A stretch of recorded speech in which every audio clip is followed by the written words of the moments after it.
Hello and welcome back to Off Camber. My name is Alfred. And well, we're here at the Adventure Bound shop today, and behind me is my buddy Rob's Jeep, and we'll be doing some work on the rear axle on it. But I'm gonna pass the camera off to him and kind of fill in you guys the details on what happened.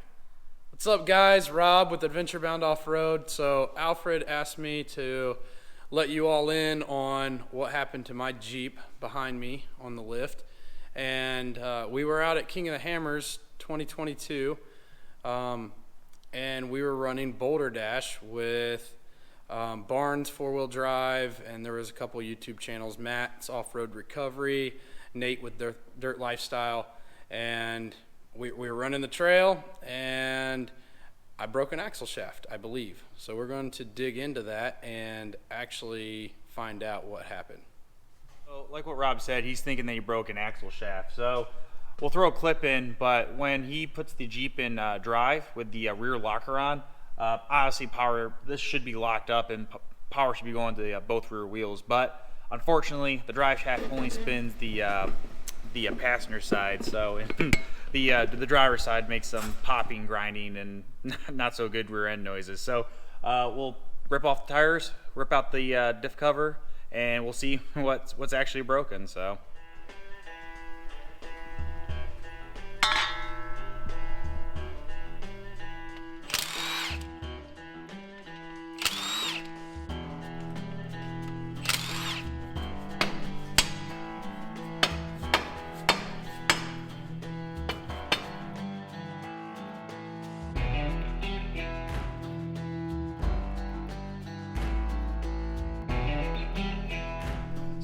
So we got the cover off of Rob's axle, and it looked like we have too many major chunks coming out. We did notice that kind of on the side of this bearing cap next to the differential, there was some metal shaving. So we're hoping that it's just the axle shaft on the inside, but it looks like we're gonna have to replace the bearings on the carrier. But we'll keep moving along and see what else we discover.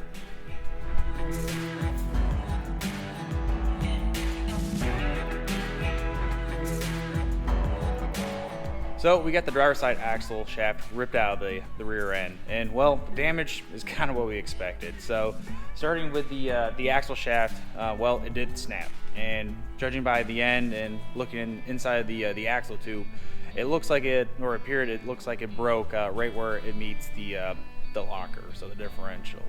All our damage that occurred is, well, the wheel bearing, just because it wasn't supported, it was just kind of floating, was also destroyed. So we're gonna have to replace that bearing along with the shaft. And then lastly, it looks like the rotor also was, looks like it started wearing pretty aggressively on the outside, just because with the axle shaft being broken, everything was just kind of teetering on that bearing. So it put a lot of pressure on the rotors pad. And so, well, we're gonna do some pads and rotors on this, but we'll continue to rip down the axle and then see what damage, hopefully no damage occurred to the locker. So let's get at it.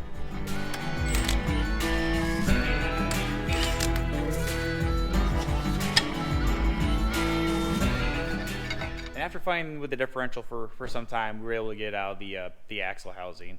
Well, unfortunately, we discovered more damage, and this damage is kind of, well, number one, expensive, and well, number two, is going to take some time to get some parts. So it looks like when the axle shaft broke, it spun around inside the locker and up causing damage on the inside, along with the bearing itself. Looks like it got frozen up on there and ended up spinning on the snout of the differential. So unfortunately, the C-locker is no longer usable. The bearing's cracked. It's just no good. But the reason why we were trying to get the Jeep done tonight for Rob was, well, the San Diego Jeep Club has an event tomorrow called the Show and Shine.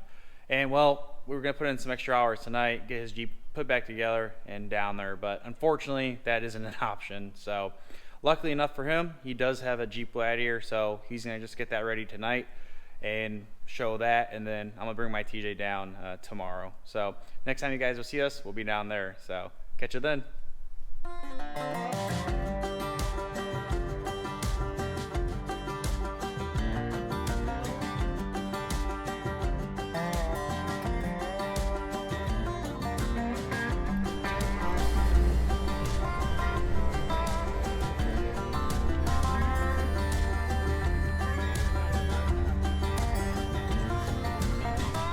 Hey, how you guys doing? So we made it to the San Diego Show and Shine. So what we're gonna do, we'll go through, check out some Jeeps, check out some builds, check out the modifications, and we'll probably head out to the front side and grab a beer from the brewery.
So Rob and I just got done checking out the Jeeps and checking out other people's builds, and we came inside the B&S distillery, grabbed a couple of beers, and we'll probably grab some food at the food truck and continue talking to people and doing more Jeep people stuff. So.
Well, we're done here at the San Diego Show and Shine for this year, and well, we're gonna head home, and well, we'll have to get back on Rob's Jeep and fix the rear end to it, and well, an axle shaft and a locker is a good place to start. So, well, hopefully you guys saw little Jeeps, saw some builds, saw some cool people, and well, I'll catch you guys on the next adventure.